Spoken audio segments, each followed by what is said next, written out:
আজকে আমি কথা বলবো অ্যাবাউট আ ভেরি কমন যে মাথায় আসে যে আমার বাচ্চার ডায়ালিসিস চলছে, ডায়ালিসিস চললে স্কুল যাওয়া যাবে কি যাবে না?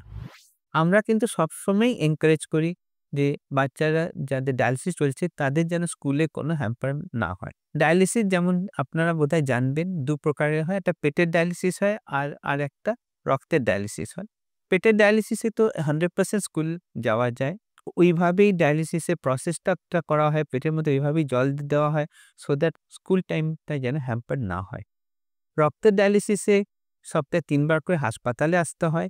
সেটাতে কিছু স্কুলের টাইমিংটা হ্যাম্পার্ড হয়। আমরা কিন্তু চেষ্টা করি ফ্যামিলিদেরকে এটাই বোঝানো কি যে ওরা স্কুলের টিচারদের সঙ্গে ওইভাবে কথা বলে যদি কোনো এক্সট্রা হেল্প লাগে এগুলো যেন দেওয়া হয়। কিন্তু এটা ভেরি ইম্পোর্টেন্ট কি দ্যাট ডায়ালিসিসটা লং টার্ম চলে আর এটার জন্য যেন বাচ্চার স্কুল লাইফটা যেন হ্যাম্পার্ড না হয়। সেটা কিন্তু আপনাদেরও অ্যাজ এ ফ্যামিলি দেখা উচিত, আমাদের সঙ্গে কথা বলা উচিত, আমাদেরও এটা মাথায় রাখা উচিত। আর দরকার হলে আমরা স্কুলের সঙ্গে কথা বলতে পারি।